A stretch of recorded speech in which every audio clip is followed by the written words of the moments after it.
Oh, yeah, okay. Hey. I'm Fizzhead Music, and this right here is Urban Politics. I want to thank you all for joining me today with Urban Politics. As soon as this video is over, please take a little cell phone over to YouTube, like and subscribe, Fizzhead Music, Urban Politics, where politics lives. Without further ado, I want to jump right into it like a car and drive because we got plenty of tasty and delicious politics to sink our teeth into. Walk with me, talk with me. Check it out. Let's start off by talking about Raphael Warnock, how he beat Mr. Herschel Walker. Finally, Warnock has won the Georgia State Senate race. Georgia is now a swing state due to changing demographics. People are wondering, how did this happen in Georgia? A lot of people who have probably never voted or probably usually don't vote, they came out to vote. This race got pumped up in the media as it should have been. It was sad and pathetic that Herschel Walker even stood a chance against the likes of a Raphael Warnock, but it was what it was. It is what it is, and it's great that Georgia came out. You know what I'm saying? The Georgia voters who know how to vote their conscience and vote their hearts, they came out and they voted the right way, and Mr. Warnock will be going back to the Senate to represent them. Georgia now a swing state? Of course it is. Due to changing demographics. A lot of black folk in Georgia, a lot of Spanish folk in Georgia, a lot of people obviously in Georgia who do have brains in their heads. And we're not going to send a guy to the Senate who couldn't even formulate a sentence or put a thought together correctly. So that's what's up. You know what I'm saying? So that's what's going on in Georgia. So like they said, until further notice, Georgia is a swing state. There was $401 million spent on this race alone by itself. And I was watching the Young Turks. There's a guy who said, look, there shouldn't be $401 million spent on the entire presidential race. Well, they said it takes, I think they said the next person I think they said this is the last election, but definitely whoever becomes president in 2024, they will probably spend about $3 billion to become president in 2024, which is crazy. But that's what's going down. You know what I'm saying? That's what we've got with this political spending. So a $401 million was spent on this one race for Mr. Warnock to finally come out as the victor. Democrats now control the Senate. No longer is the Senate able to be held hostage by the likes of a Christine Sinema and a Joe Manchin. You know what I'm saying? And with that being said, Sinema, she comes out and says, oh, now I'm an independent. Now she's went to being an independent. A friend of mine was saying she did that because she can't be primaried, which I hear that. You know what I'm saying? But I swear that there's also, what that is her leaving some wiggle room for her to be able to hold up some legislation in the honor of big money donors. Because this woman is an opportunist, and that's all she's about is money. So the fact that the Democrats would take control of the Senate, and then she would say, I won't be a Democrat anymore, now I'm an independent.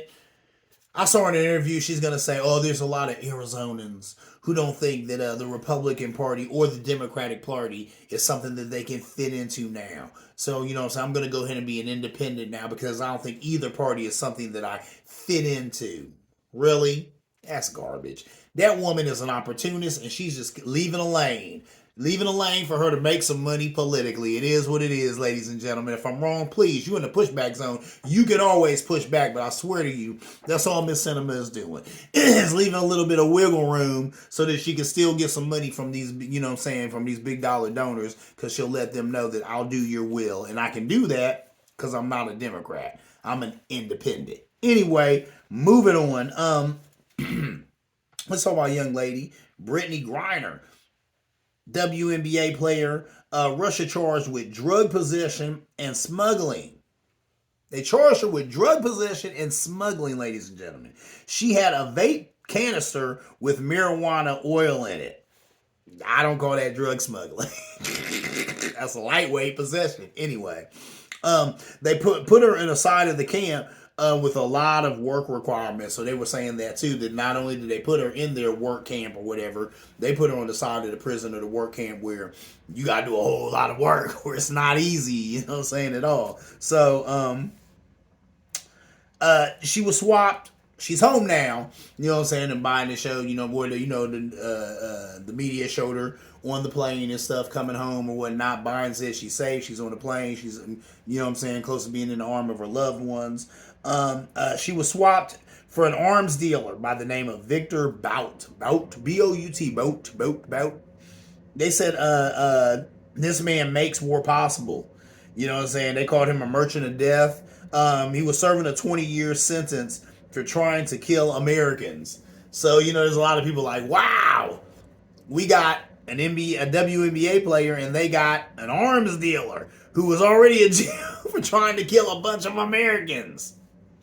It is what it is. I tell people all the time, no prisoner swap is ideal, right? And nobody knows how a prisoner swap is going to go down. You know what I'm saying? Basically, here you have the administration, Biden administration, going to Putin and saying, hey, look, you got one of our people over there. We want to get them out. What do you need?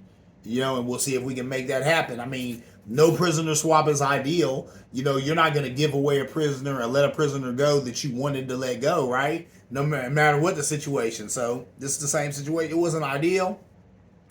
You know what I'm saying? She has her team to thank for this. There was another guy, and you can Google all this stuff. I didn't even get information on him like that because his family came out and they said they were told ahead of time that she was getting out and he wasn't. It's fine.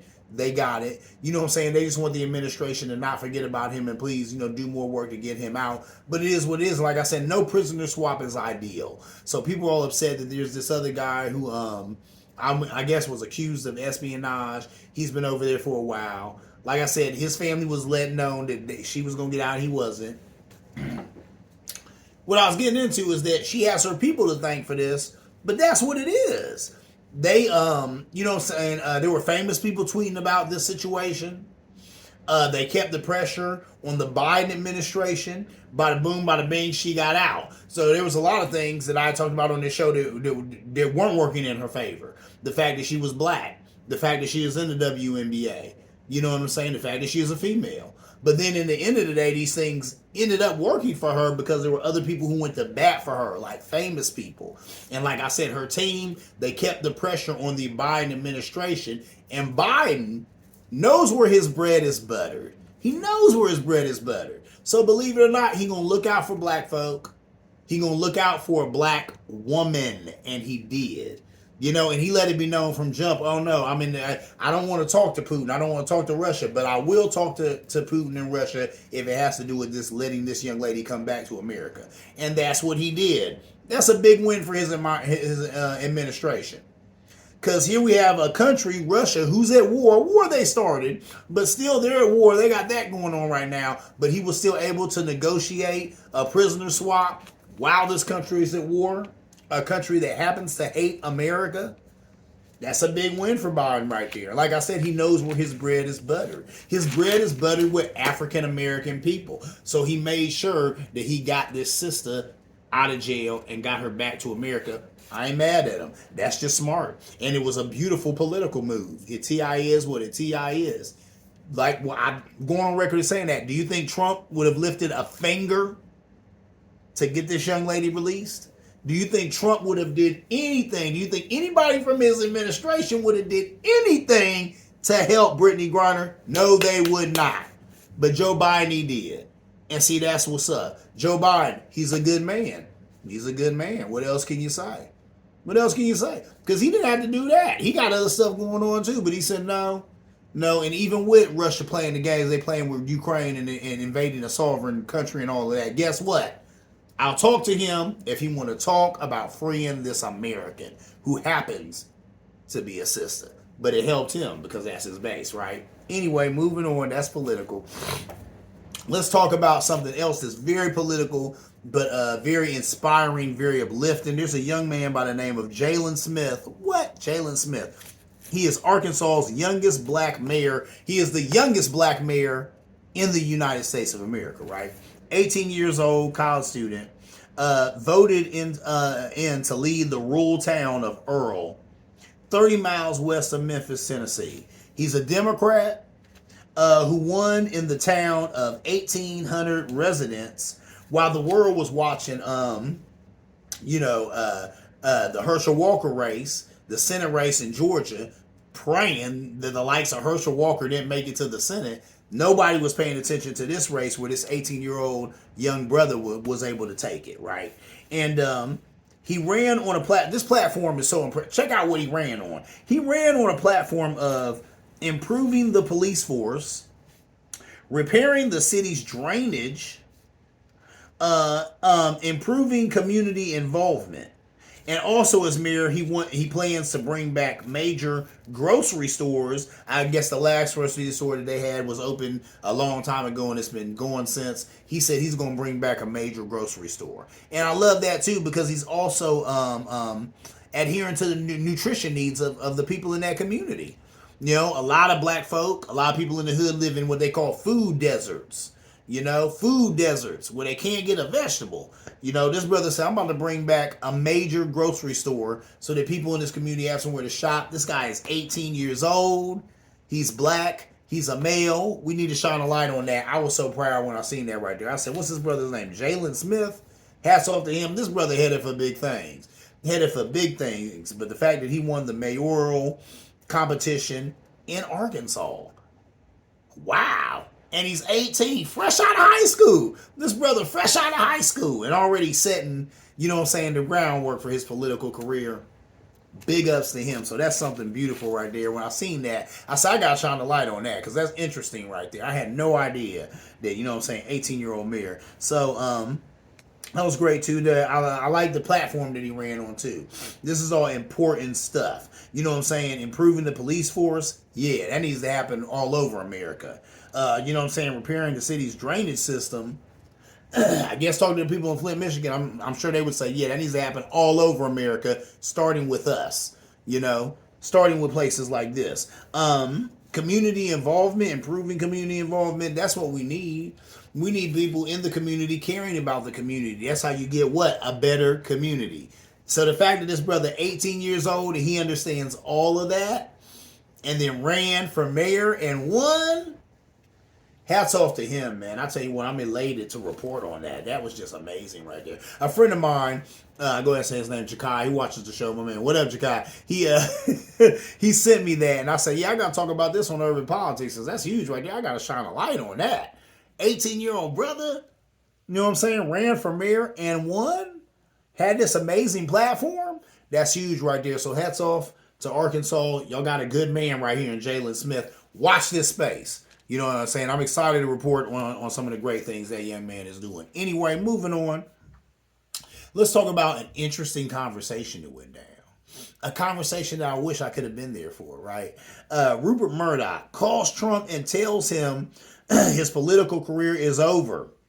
He let Trump know that Fox News would not support him in a race in 2024. He even said he would support a Democrat. What? He said if it's a mashup between Trump and Biden, he would remain neutral. But if Biden were to step down, he could see supporting a new Democrat challenger to Trump. He said that if the Democrats could find... Now, see, that's the thing he was also saying, too. Rupert Murdoch was saying, for him to support a Democratic challenger against, you know, Trump, all these different things would have to align. But this could happen, right? He was saying so. He said the Democrats would have to, number one, find a candidate that was worthwhile, right? A credible candidate to take Joe's place. Then the Murdoch media empire could see its way to backing the Democrats against Trump. Why? For the sake of stability and sensible White House. For the sake of stability and a sensible White House, Mr. Murdoch said that he could support a Democrat, not Mr. Biden, but if the Democratic Party could pull it together and find somebody else, anybody else, who had some charisma, who had some gravitas, who had some political experience, right? Who could replace Mr. Biden, he could see his way clear to maybe supporting this young man or young woman. Whoa, that's huge right there. You know what I'm saying? For Murdoch to come out and say, I could support a Democrat, not the ones y'all got now. You know what I'm saying? Not Joe Biden, and I'll talk about it later, but also not Kamala, not her. But if they found somebody else who had the gravitas, you know what I'm saying, the political prowess, we could see putting our Murdoch media machine behind that individual, and we do it in the sake of what? They do it for the one reason of what? He said the one reason we do it for the sake of stability and a sensible White House. Think about that. That's how off the hook Trump was. The lifelong Republican media juggernauts like Rupert Murdoch said, look, after that madness we went through with this joker, I would support a Democrat, but it just had to be one that was on the level and not too far to the left. And that's all they're saying with that. That's it. But he's saying Trump was so off the hook and so unpredictable. We don't want that no more. We don't need that no more as a country. We like to have lost democracy. We like to have lost this great nation of ours. Guess what? I'll support a Democrat. I'll support a Democrat, and I'll do it in the interest of just having a stable White House. And there it is. Because if you turn on Fox News, they talk all this stuff about Joe Biden. He's this, he's that, he's that, that. You know what he is, though? Stability. Back in the White House. It's back. It came back when Joseph Robinette Biden took the oath of office. That's when stability came back to the White House. And that's what people were missing. Even Mr. Murdoch. He doesn't like waking up every day wondering, are we at war? Or wondering, does the president have a problem with somebody on Twitter? Or, going at it with Kim Jong-un or whoever else you got around the globe who does have nukes and could use them as well. He didn't enjoy that either. And now we see that. Because he said, I will not support that again. I won't do that again. We're not going to do that again. So hats off to him for finally waking up, having a backbone and saying, hey, look, Trump, I know. And really, I take that back. No hats off to him. The only reason now that all these people are no longer in Trump's corner is because he's no longer a winner. He's got that base, but it ain't working for him. Because that base ain't got the numbers it used to have. And it's not helping. It's not helping the Republican Party. They are losing competitions all over the place. They just lost all these races this last midterm. That's it. That's it. And that's why Mr. Murdoch called him and let him know, hey, look, man, your political career is over. It's over. We don't support losers over here on Fox. And at this point, you're a loser. All the people you endorsed, they lost. You called yourself trying to overthrow the government. It didn't work. Had it worked, things would probably be different. Ain't no problem. Had it worked, things would be different. But it didn't work. We had, thankfully, enough men and women who had, it's a family show, so let me tread lightly, had the testicular fortitude, had the courage of their convictions to stand on what they knew was right and not let Trump and his cronies take over America. And for that reason, Mr. Murdoch is like, you're no longer that dude. You're no longer popular. You're not the it guy anymore. We're done with you. We're done with you. And I'll mess around and support a Democrat just because this guy ain't crazy and doesn't want to destroy the government and destroy democracy. And that's what people need to get up with and understand. Trump, he wants to destroy democracy. He's not interested in building a more perfect union. He's not interested in making America great again. He's interested in destroying America and blowing it up. Blowing up the government, blowing up everything, And there's enough people, thankfully, who take it seriously enough to say, nah, we're not blowing this thing up. And we're not throwing democracy by the wayside. We'll throw you by the wayside before we throw democracy by the wayside. So I never in a million years thought on this show or anywhere else on the planet I'd be agreeing with Rupert Murdoch.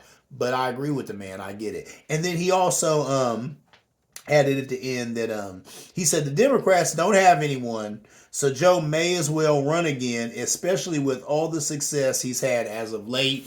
And he's talking about with the midterms. They said, I think it was since 1934 or something like that. It's been since 1934 that a sitting president's party, didn't get just totally ousted in the midterms. And here it is, you know what I'm saying? You got your three pieces of government, right? You got your the president, and you got the House and the Senate. You know what I'm saying? So Democrats were able to keep the presidency, in the Senate. Now, they didn't get the House, but look, when there's three branches, you got two, you're still doing good. And they said that hadn't happened since 1934. So, you know what I'm saying? Joe Biden, he's got that right now. I went on record as this show and saying I'm not necessarily pleased as punch or super thrilled to be voting for Joe Biden again in 2024.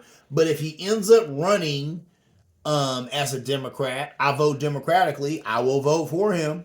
Now I sound like a Republican, don't I? All these Republicans who are like, well, I don't like Trump, and I think he's horrible for the party and does want to blow up America and blow up democracy. But if he runs again, I'm a Republican, so I'll vote for the Republican candidate. What can I say with that? With that, all I can say is at least I'm saying I'll throw my support behind Joe Biden, and he doesn't want to blow up democracy. He doesn't want to blow up the government. I think he actually wants to help people. BS ain't nothing. It's a family show. Let me keep it family. BS ain't nothing. I think Joe Biden actually wants to do good by America. So I would throw my support behind him. I'm not thrilled that he'll be the oldest president on record. My God, come on. If we can't get some young talent in there on the Democratic side, and we got him. You know what I'm saying? We got the young brother who won the speakership of the House. You know what I'm saying? Pelosi is stepping down. Hakeem Jeffries, I'm pretty sure that's his name.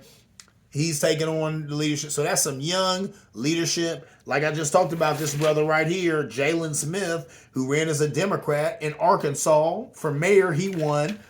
We need to start elevating some players like that in the Democratic Party to change things, right? You know what I'm saying? But it is what it is. You know what I'm saying? So if Joe Biden runs again, he gets the nomination again, it looks like I'll be voting for him again, right? Because I'm not going to vote for the people on the right because they ain't right. So that is what it is, ladies and gentlemen. What else can I say? Hey, I am Phys Ed Music. This has been my time. This is Urban Politics. I want to thank you all for liking and subscribing. Liking and subscribing as you do as soon as you have some time after this video. Take yourself on over to YouTube. Like and subscribe. Like and subscribe. Phys Ed Music, Urban Politics, where politics lives. And as always, ladies and gentlemen, see you around like a donut.